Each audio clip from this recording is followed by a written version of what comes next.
Movie के start में हमें एक बच्चे को दिखाया जाता है। उसकी मॉम उसे स्टोरी सुना रही होती है और उस बच्ची का नाम फीफी होता है। उसकी मॉम उसे बता रही होती है कि साइंस ने काफ़ी ज़्यादा तरक्की कर ली है, यानी बहुत प्रोग्रेस कर ली है और साइंस हमें सब कुछ बता सकती है कि मून में और अर्थ में कितना डिस्टेंस है, यानी ज़मीन चाँद से कितना दूर है। वो उसे मून की गॉडेस के बारे में भी बताती हैं। उसके फादर भी वहीं बैठे होते हैं। वो उससे कहते हैं कि क्या मैं तुम्हें मून की साइंस के बारे में बताऊं? तो वो कहती है, नहीं पापा, मुझे मामा से ही स्टोरी सुननी है। फिर वो अपनी मामा से कहने लगती है कि मुझे मॉम गॉडेस की स्टोरी सुनाए। फिर उसकी मामा उसे स्टोरी सुनाती हैं कि जब गॉडेस पहले एक नॉर्मल लड़की होती थी तो उसे एक लड़के से प्यार हो गया, लेकिन तब उसने एक मैजिक पोशन पी लिया, यानी कि कुछ ऐसा पी लिया जिसकी वजह से वो इमोर्टल हो गई और हमेशा हमेशा के लिए चांद पे चली गई। और अब वो वहीं पर रहती है और वहां वो उसका इंतजार करती है जिससे उसने प्यार किया था। और अब उन गॉडेस को कंपनी देने के लिए उनके साथ एक रैबिट भी वहीं पर रहता है, क्योंकि जिनसे वो प्यार करती थी वो तो जमीन पर ही मर गया था। जब वो रोती हैं तो उनके आंसू स्टार डस्ट में बदल जाते हैं। फिर वो तीनों चांद की तरफ देख रहे होते हैं और फीफी अपने पापा से पूछती है, क्या आपको सच में लगता है कि जो मामा स्टोरी सुना रही है ये सही है, रियल है?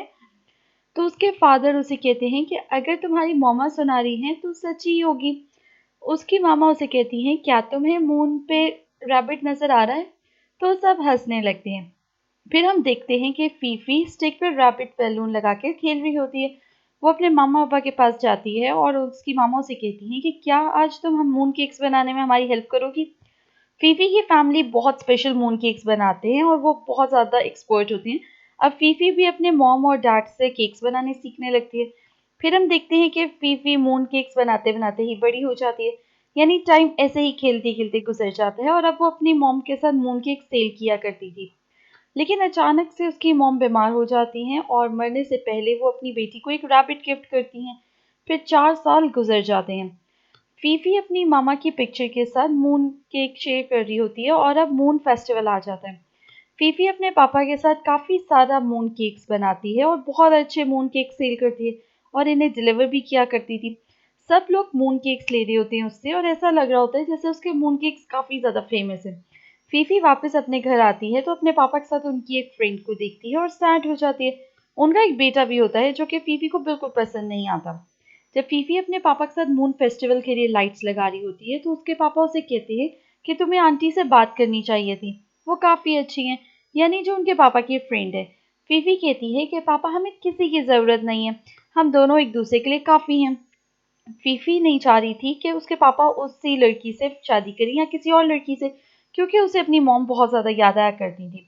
उसके फादर उससे बात करना चाह ही रहे होते कि इतनी देर में वो लेडी आ जाती हैं, यानी वही उसके फादर की फ्रेंड। वो फीफी के लिए क्रैब्स लाई थी क्योंकि वो इसके फेवरेट थे।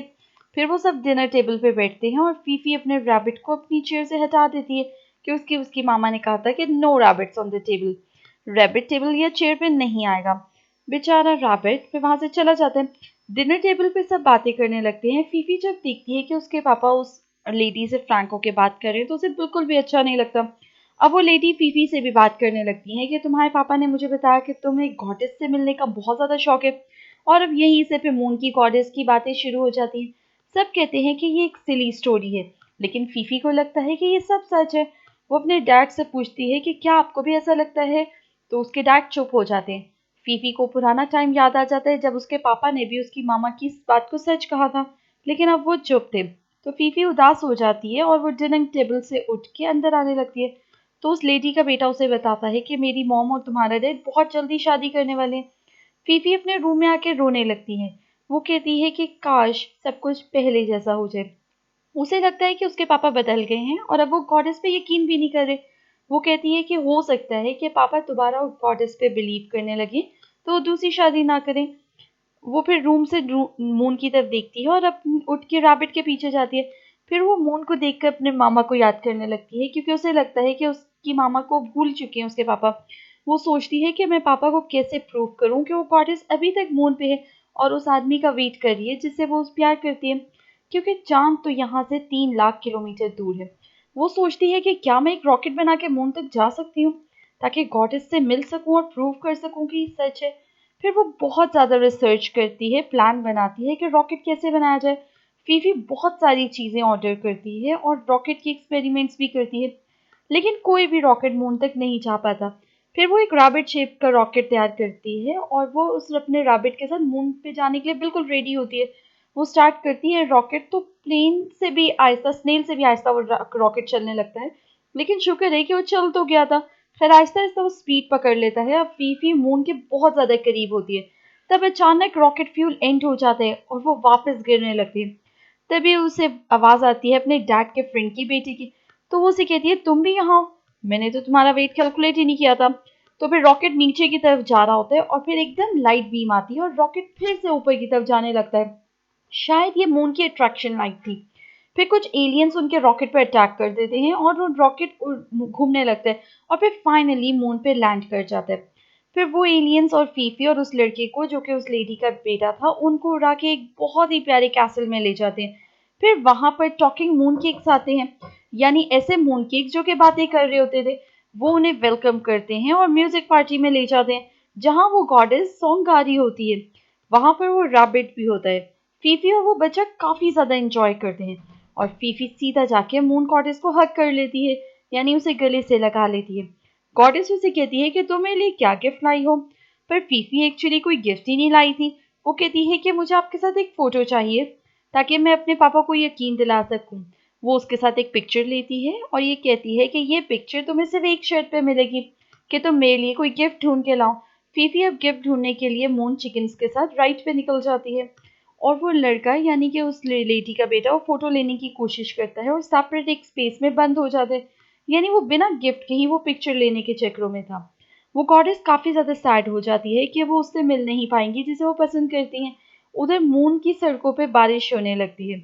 इसी वजह से फीफी को काफी मुश्किल होती है, पर एट लास्ट वो मून की दूसरी तरफ पहुंच जाती है। उसे रॉकेट शिप में से वो गॉडेस डॉल मिलती है, जो कि उसकी मामा ने उसे दी थी। चिकन्स उससे वो छीन लेते हैं, क्योंकि जो भी वो गिफ्ट गॉडेस को देगा वो उसकी विश पूरी करेगी। फीफी अब वहां पर अकेली रह जाती है। दूसरी तरफ रैबिट को मैजिक पोशन तैयार कर रहा होता है, जो कि कॉडेस को चाहिए। वो रैबिट कॉडेस का ही रैबिट होता है। फीफी को एक डॉग मिल जाता है और वो उसके साथ मून फ्रॉक्स पे राइड करके इन चिकन्स का पीछा करती है, जो इसका गिफ्ट लेके भागे थे। कुछ आगे जाके वो चिकन्स अपनी डॉल से छीन लेती है और फिर चिकन्स फिर से उसके पीछे आते हैं और खींचते खींचते डॉल फट जाती है। फीफी बहुत ज्यादा सैड हो जाती है, क्योंकि उसे लगता था कि ये गिफ्ट ही उसके फादर को दोबारा शादी करने से रोक सकता था। फीफी को भूख लगती है तो वो मून केक्स खाने लगती है और फिर साथ ही उसको रॉकेट का एक टूटा हुआ पीस मिलता है, जो कि मून की हर चीज से कनेक्ट हो सकता था। वो समझ जाती है कि यही गिफ्ट है और जल्दी से वो जाके उस गॉडेस को देने के लिए चाहती है। वो गॉडेस वो पीस लेकर काफी ज्यादा खुश होती है और अपने और उस लॉकेट के पीस को जोड़ के वो मैजिकल पोर्शन उस पे डालती है, ताकि जिसे वो पसंद करती है वो वापस आ सके। फिर सीन ग्रीन हो जाता है। गॉडेस यंग हो जाती है और वो भी वापस आ जाता है जिसे वो पसंद करती है। वो दोनों मिलने लगते हैं, लेकिन तभी उसका लवर उसे कहता है कि तुम्हें अपने आप को संभालना होगा, क्योंकि मैं दोबारा नहीं आ सकता। तुम्हें मूव ऑन करना होगा। ये कह के वो यहाँ से चला जाता है। गॉडेस काफी ज्यादा सैड हो जाती है। हर तरफ डार्कनेस हो जाती है। फीफी उसे लेने के लिए एक स्पेस में स्टेप रखती है और उसके दोस्त उसे बाहर से देख रहे होते हैं। उन्हें लगता है कि फीफी वहां पर स्टक हो गई है, यानी वहां पर फंस गई है। और वो गॉडेस फीफी को कहती है कि तुम मूव ऑन कर जाओ, वरना मेरी तरह इसी तरह अकेली रह जाओगी। और सुनो, अगर तुम्हें तुम्हारी मामा की याद आती है तो हमेशा याद रखना कि वो तुम्हारे साथ हैं, वो तुम्हें कभी नहीं छोड़ के गई। उस लड़के को या उस लेडी के बेटे को फीफी की फिक्र हो रही होती है। वो जोर लगा के उस बैरियर को क्रॉस कर जाते हैं और फीफी से कहता है कि छोड़ दो, हम अब घर चलते हैं। फीफी भी उस गॉडेस को कहती है कि जिसे आप पसंद करती थी वो बेशक चला गया, लेकिन उसकी स्पिरिट आपके साथ है, इसलिए आप भी सैड ना हो और आप वंडरफुल हैं। सारी मून क्रिएचर्स आके गॉडेस को हक करते हैं, इसे प्यार करते हैं और फिर पहले की तरह पैलेस ब्राइट हो जाते हैं।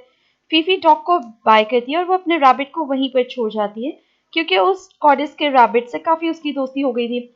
मून गॉडेस फीफी को पिक्चर दे देती है जो उसने उसके साथ ली थी। फीफी उस लेडी के बेटे के साथ वापसी के लिए निकल जाती है एलियंस के साथ। फोटो जल जाती है और फीफी उसे उड़ा देती है, क्योंकि वो सीख चुकी थी कि चीज़ों को एक्सेप्ट करना ही चाहिए और ग्रो करना चाहिए। कोई आपकी बात पे यकीन नहीं करता तो उसे उसके हाल पे छोड़ देना चाहिए।